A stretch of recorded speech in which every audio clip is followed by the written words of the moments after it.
My name is Matt Whitnell, and I'm graduate assistant for the Transnational NGO Initiative.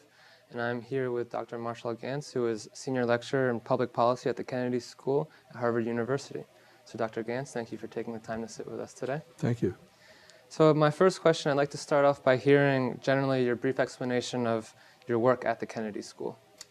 Well, I combine teaching, research, and practice in the development of leadership, building of community, and translation of community resources into the power to create change. So it's organizing, it's advocacy, it's grassroots mobilization, and developing the leadership to do that. That's what I teach. Okay. So clearly you have an extremely long and accomplished career. So I'm wondering how you kind of got to the point to work at the Kennedy School, and if you could maybe just take us through your career path up until the point where you started working there. Well, very improbably. and one thing I've learned about career paths is that they're very improbable. Yeah. And the whole sort of illusion that I have a 30-year plan and I'm going to fulfill it is real nonsense. You don't follow that necessarily. Well, I don't think anybody does. I think it's an illusion. I think that I was fortunate enough to get to come to an understanding of what my calling was, and I think there's an important difference between calling and career. Mm-hmm. I mean, I think calling is about what it is what your mission is in the world, and career is about how you act on that. It's like a strategy, and getting clear about your calling to me is really what's crucial. Mm-hmm. And although I was at Harvard, but dropping out to become involved in the civil rights movement in Mississippi enabled me to discover a real calling for many, many years, that I was drawn to justice work as opposed to charity work. I was interested in the development of leadership that could create effective collective action, that there was something about the combination of people's own development of themselves and their capacity to change the world around them that seemed to me very exciting and very important in creating a more just society. And so I discovered that calling in the South, acted on it then for the next 28 years. And when I felt stuck on the career part, because the first was Mississippi for 2 years, and then working with the farm workers in California for 16 years, and then another 10 years of union electoral issue work. But it was when I felt stuck on that particular dimension of career that I was invited back to Harvard for a reunion that I went to even though I hadn't graduated, and discovered the possibility of returning to school as a way to break out of that stuckness. Mm-hmm. And that's what I did. And it did, in fact, open up a whole new way to a new career aspect of my calling, which remains the same, right, through first scholarship, but then through teaching. Yeah. And that's actually exactly what my next question is. How did you end up there? And you were stuck and you wanted to figure things out. And I guess I'm particularly interested in why you decided to pursue a PhD, yeah, and enter that field. Good question. It's a really good question. The first year I was back, I was like a sponge. I was like, I couldn't get enough. Mm-hmm. I wanted to learn about everything. That it was like this appetite, those of us that do activism, we get so caught up in it that we're not reflecting and learning. And so it was like I had this huge bill due, mm-hmm, that I had to do that. And then 1 year was then just an appetizer. So then another year was at the mid-career program at the Kennedy School. But that's when I realized that I really wanted to get to the bottom of some of these questions I'd been struggling with about strategy, about motivation, about power, leadership. And I discovered, I didn't really realize that there existed a way in which you could actually be supported to focus on trying to understand something that you really wanted to understand. And that turned out to be a PhD program. I thought, oh, well, that's really interesting. You really dive into the... And my takeaway from that is you shouldn't do a PhD unless there's something you really want to understand, because it can be very problematic in a lot of ways.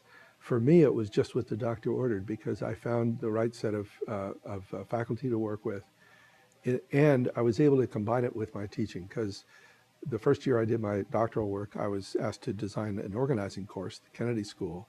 So as I was doing my academic work, I was also having to turn it into a curriculum to work with a rising generation on the questions that I was interested in about organizing. So the combination turned out to be really, really rich, and it was not easy. And you got to relearn how to write and how to think, and it was it was funny sometimes. I mean, I took a seminar on political philosophy with Michael Sandel and 18 juniors, and so it was him and me and the juniors, and it was great because the other thing I discovered was the power of cross-generational learning, and there's a terrific benefit there on both ends, and so thinking of teaching as a chance to have a conversation with the future is probably one of the sources of motivation that's most important for me now. That's interesting because I think perhaps your career in activism before kind of trained you to embrace that, because you do have to be able to appeal to different generations in order to get your message across. No, it's true. No, it's very true. And I think that I was always attracted to cross culture. I mean, in a way, Moses was always my hero because he was a Jew who was raised who was a Jew who was an Egyptian. He was of the oppressed, but raised in the house of the oppressor. And he had to sort of cross all these boundaries, and boundary crossing has been a very rich source of learning for me, whether racial or ethnic or generational. And it turns out that it enriches your learning about yourself and about the world. Yeah, absolutely. So I'd like to talk about a typical day. Obviously, a typical day now for you is vastly different than a typical day several years ago when you were doing more community organizing. Yeah. Wondering if you could perhaps walk us through a day in each briefly. Boy, typical day, what a concept. It's funny. I mean, in intense organizing phase, a typical day would be, up at, I don't know, 7 or something. If now I was organizing farm workers, then it was like up at 4 in the morning. Really early, I mean, that was really, I mean, we did rallies when it was dark. I mean, so you have to adjust to whatever it is, but it's up early. It's out to the fields or out to a community. Then it's like doing lots of one-on-one conversations with people.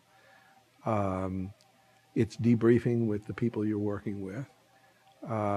It's figuring out how to deal with whatever crazy thing happened that day. It may be getting people out of jail, or it may be whatever. And then it's often meeting with a whole group of people about what they're trying to do, and then debriefing that, and then trying to have enough energy to go have a beer. I mean, very intense, very much embedded with people, and not very routine. I mean, because you're just dealing with contingency all the time. But unless you're energized from actually working with people, if it's not, I asked Fred Ross, who trained me in organizing, what do you have to do to be a great organizer? He said, we have to like people. I said, oh, I like people. He said, no, that's not what I mean. When they let you down, when they turn on you, when they don't come through, when they blame, you have to really be able to draw juice from that aspect of life. And I think it's very, very true.